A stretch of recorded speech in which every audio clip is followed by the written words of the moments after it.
If boring means that they're reliable and don't stress me out all the time, then yeah, I'm over the bad boy or whatever.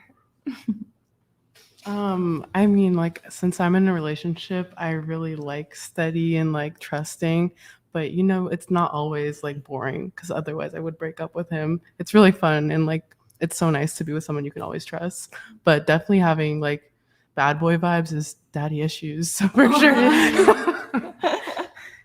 Yeah, I think like with the bad boy is just like it's a roller coaster. It's like up and down, and it's never stable. So I rather prefer have like serious relationship with someone that stable and I can communicate and trust. And also, I don't know, like with like boring, like I mean, it's nice to have something stable, right? Well, like I don't know. I just rather go with a nice guy than bad boy. I'm so sorry. What was the question? Well, yeah, what was the question? Can anybody help me? I got a little why do lost. girls go for bad boys? Yeah, why do you Yeah. think? I actually don't know. Because I don't necessarily, but I don't. Maybe for that chase or that feeling of like if he's mean to other people but nice to you, I get it. You feel special. So maybe something like that. Yeah, I feel like it just feels naughty and rebellious. It's kind of just like a cliche, like the girl next door and then the bad guy. Okay. All right. Have any of you, I guess I'll add my 2 cents. So I think part of it is an excitement thing. And typically guys who are like more bad boys, jerks, assholes, whatever, it can sort of be viewed in the frame of confidence. Whereas like, I think a lot of women don't want that guy who's kind of too nice, like it's a bit of almost a needy thing. And I think, you could disagree with me. I do think generally women really want a guy who's confident. And That's true. not all women, but I think a lot of women want a guy who will be assertive, who's maybe dominant, who takes charge, who can lead. And if you're always like, if the guy's always deferring to you on stuff, you kind of like, what's this guy going to do in a fucking zombie apocalypse? Like, what the fuck? So I think I also think they've done studies on this where they found that women do seem to find men, generally speaking, who display dark triad personality traits. So I think that's Machiavellianism, narcissism, and psychopathy. There is it is attractive. Not all, I'm not saying everyone, but they've done studies on it. So I think related to that, relating to the criminal element aspect of it, there is the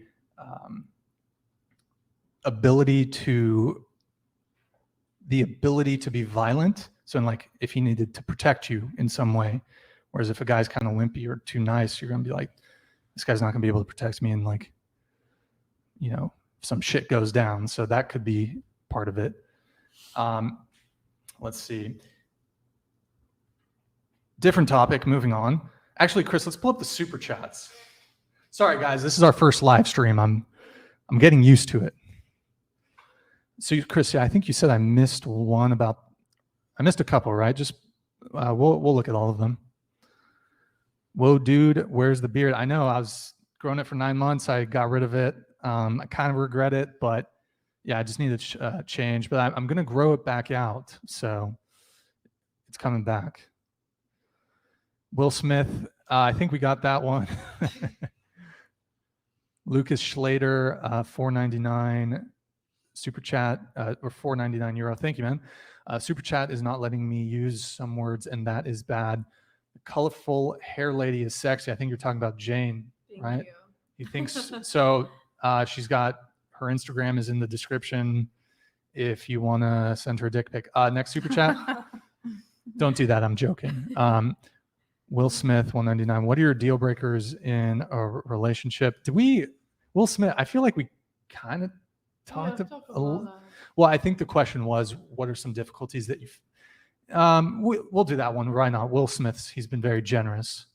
We'll start with you, Jane. What are your deal breakers? I think a deal breaker would just be someone that's not adventurous. Yeah, I feel like one of my love languages is quality time. So like I want to go out and do stuff. I don't want to just be like on the couch hanging out all day. So I'd want someone to go adventure and be like my adventure buddy. I would say mommy and daddy issues. It's a pretty big deal breaker for me. Then they don't treat you well, so I'm not for it. The one that has like a lot of like traumas he doesn't want to go through, and the one I can trust and communicate, and also boring. So it's a deal breaking for me. I don't think I have a lot of deal breakers, but definitely like hygiene is like a deal breaker for me. Ooh, good one. Mm-hmm. Yeah, I think Just speak into the microphone. bad communication is a deal breaker. If I just don't feel like I can trust them to communicate in a way that doesn't make us fight all the time or not communicate, that's a problem.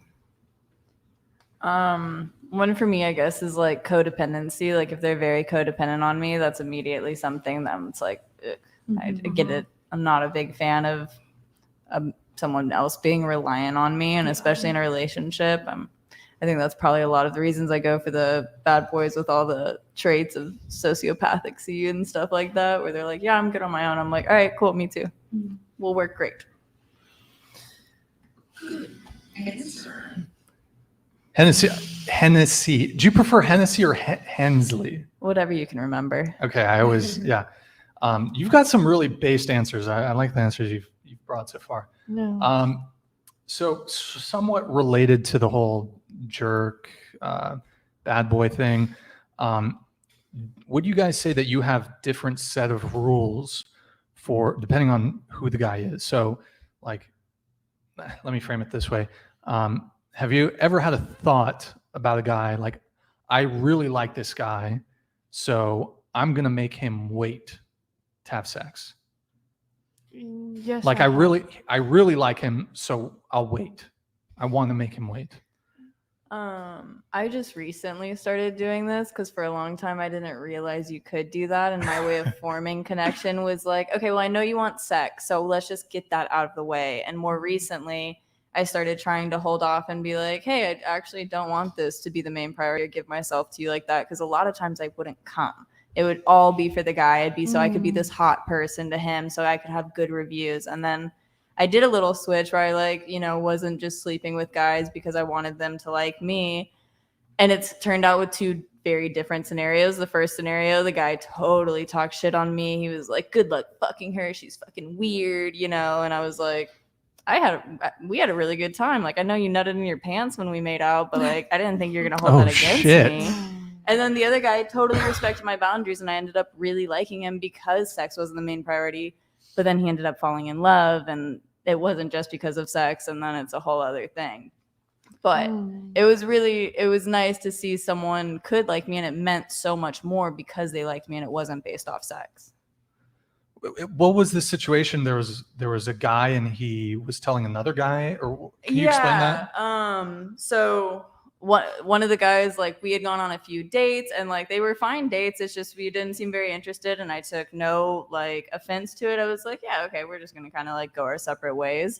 And then one of his friends, like the second guy that I actually ended up getting with, was talking to him because they were friends, and he was like, hey, I think I really like this girl. Are you still talking to her? I just don't want to step on any toes. And he, without warrant, just goes off on this rant about how like I'm just so weird and like all this, and like even the guy like I ended up seeing after him was like, that was really weird of you to just bring up, and especially since like y'all are considered friends, like it like kind of hurt my feelings to hear that. But at the same time, I'm like, I don't really want to surround myself with ingenuine people, so it's just people showing themselves. So I was cool with it, but it was definitely something that I was like, oh man, like especially because he was the first one I was trying to test out the no sex thing on. I was like, man, guys really like that is such an important aspect to him. So it was really nice. It was followed up by someone who truly fell in love with me, and sex had nothing to do with it. Why did he think you were weird? Did because he tell you? I wouldn't honestly, like we like went on like 3 dates and like the vibe was fine. It was clearly like no spark, no connection, but it was nothing like bad or anything like that. It was just, you know, it was like 3 first dates. So like it didn't get less awkward kind of, but there was nothing like weird. We still had fine conversation, you know, and like we continued to be friends and like everything was chill. And then I started seeing the next guy and I kept telling the next guy, you know, oh, I'm friends with him, or I'm friends, you know, like we talk every once in a while. And finally he was like, I don't want to shit on him or anything, but like he said some really mean stuff about you. Are you sure y'all are friends? And I was like, well, fuck, I thought we were. Like, I don't know. It was a weird scenario, but sex played a part in it because I didn't immediately sleep with him. Got it. Rachel? Can we go back to the questions? Sorry, that was Yeah. a long answer.